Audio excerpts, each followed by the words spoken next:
سیدنا عثمان غنی رضی اللہ تعالیٰ عنہ کا زمانہ تھا۔ عبداللہ بن ابی سرح مصر کے گورنر تھے۔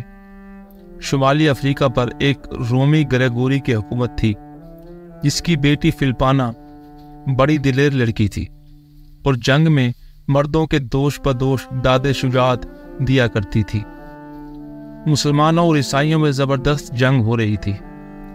اگرچہ عیسائیوں کی فوج مسلمانوں کے مقابلے میں 4 گنا زیادہ تھی، لیکن پھر بھی مسلمان بہادری، دلیری اور جواں مردی سے عیسائیوں کے حملوں کو روک رہے تھے، جس کے باعث لڑائی طول پکڑ رہی تھی۔ جب مدت تک لڑائی کا کوئی فیصلہ نہ ہوا تو گریگوری نے اعلان کیا کہ جو رومن سپاہی مسلمانوں کے سپہ سالار ابن ابی سرح کا سر کاٹ کر لائے گا، مقررہ انعام و اکرام کے علاوہ وہ اپنی بیٹی فلپانا بھی اس کے نکاح میں دے دے گا۔ دوسری طرف ابن ابی سرح نے دربار خلافت سے امداد طلب کی اور سیدنا عثمان رضی اللہ تعالیٰ عنہ نے عبداللہ بن زبیر رضی اللہ تعالیٰ عنہ کو ایک فوج دے کر مسلمانوں کی امداد کے لیے روانہ کیا۔ فلپانا جیسی حسین، خوبصورت اور بہادر لڑکی کو حاصل کرنے کا کون خواہش مند نہ تھا۔ عیسائی جوانوں میں اس خوشخبری سے ایک نیا ولولہ اور جوش پیدا ہو گیا، اور ان کی ہر ممکن کوشش تھی کہ جس طرح بھی بن پڑے ابن ابی سرح تک پہنچ جائیں۔ اس کوشش میں کتنے ہی عیسائی نوجوان خاک و خون میں تڑپ کر رہ گئے، لیکن اس کے باوجود ان کی کوشش میں کمی نہ آئی۔ یہ حالت دیکھ کر مسلمانوں میں قدرے گھبراہٹ پیدا ہوئی۔ آخر فوج کے چیدہ افسروں نے بیٹھ کر یہی فیصلہ کیا کہ ابن ابی سرح میدان جنگ میں نہ جائیں، تاکہ کہیں ایسا نہ ہو کہ ان کو کوئی تکلیف پہنچے۔ ابن ابی سرح اگرچہ پسند نہ کرتے تھے، مگر سب کے مشورے کو قبول کرنا پڑا۔ اب میدان جنگ میں جانے کے بجائے اپنے خیمے میں ہی رہنے لگے۔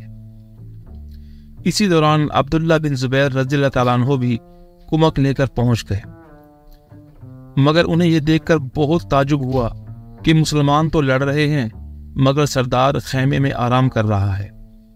سیدنا عبداللہ بن زبیر رضی اللہ تعالیٰ عنہ سیدھے ابن ابی سرح کے خیمے میں گئے اور کہا کہ ایک بہادر سپہ سالار کے شایان شان نہیں کہ وہ خود تو آرام سے بیٹھا رہے اور دوسرے مسلمان میدان جنگ میں لڑیں۔ آپ نے ان سے پوچھا کہ کیا آپ کو شہادت کی موت پسند رہی؟ ابن ابی سرح نے جواب میں تمام واقعہ سنایا اور کہا کہ سب دوستوں کے مشورے سے مجبور ہو کر میں نے ایسا کیا ہے۔ عبداللہ بن زبیر نے مسکرا کر کہا کہ آپ بھی اعلان کر دیتے کہ جو گریگوری کا سر کاٹ کر لائے گا، گریگوری کی بیٹی اس کے ساتھ بیعہ دی جائے گی۔ چنانچہ یہ اعلان کر دیا گیا۔ کمک آ جانے سے جنگ نے شدت اختیار کر لی تھی۔ نصف دن تک تمام میدان لاشوں سے اٹ گیا تھا۔ مسلمانوں میں عبداللہ بن زبیر رضی اللہ تعالیٰ عنہ کے حملے بہت ہی خوفناک تھے۔ وہ بجلی کی سی تیزی کے ساتھ دشمن کے قلب میں گھس جاتے اور منٹوں میں صفوں کی صفیں صاف کر آتے۔ عبداللہ بن زبیر رضی اللہ تعالیٰ عنہ کے جرأت مندانہ حملوں کو دیکھ کر فلپانا کئی مرتبہ ان کے مقابلے پر آئی، مگر انہوں نے ہر مرتبہ اس کا وار بچا کر اس پر حملہ کرنے سے گریز کیا۔ وہ نہیں چاہتے تھے کہ ایک بہادر مسلمان کا ہاتھ ایک عورت پر اٹھے۔ آخر انہوں نے اپنے دستے کے ساتھ زوردار حملہ کیا اور گریگوری کے محافظ دستے تک جا پہنچے۔ لوہے سے لوہا بج رہا تھا۔ آخر عبداللہ بن زبیر رضی اللہ تعالیٰ عنہ کئی نوجوانوں کو موت کی نیند سلا کر گریگوری تک پہنچ گئے۔ انہوں نے گریگوری کو للکارا کہ اب جنگ کا فیصلہ میرے اور تیرے درمیان ہوگا۔ گریگوری نے بڑی پھرتی سے عبداللہ بن زبیر رضی اللہ تعالیٰ عنہ پر وار کیا، مگر انہوں نے وار بچا کر اس زور سے حملہ کیا کہ گریگوری زمین پر خون میں لت پت پڑا تھا۔ انہوں نے فوراً اس کا سر کاٹ کر نیزے پر آویزہ کر دیا۔ اپنے بادشاہ کے سر کو نیزے پر لٹکتا دیکھ کر عیسائیوں کے حوصلے پست ہو گئے اور میدان چھوڑ کر بھاگ نکلے۔ مسلمانوں نے دور تک ان کا تعاقب کیا اور بہت سے عیسائیوں کو پکڑ لیا۔ ان گرفتار شدگان میں گریگوری کی بیٹی فلپانا بھی تھی۔ اسلامی فوج میں اس کامیابی پر خوشیاں منائی جا رہی تھیں اور شکرانے کے طور پر ان کے سر اللہ کے حضور جھکے ہوئے تھے۔ جب مال غنیمت کی تقسیم ہونے لگی تو عبداللہ بن زبیر وہاں موجود نہ تھے۔ ابن ابی سرح نے انہیں بلایا اور فرمایا کہ اعلان کے مطابق فلپانا تمہاری ہے، لیکن انہوں نے یہ کہہ کر انکار کر دیا، میں نے جس پاکیزہ جذبے کے تحت جہاد کیا، میں اسے کوئی انعام لے کر آلودہ نہیں کرنا چاہتا۔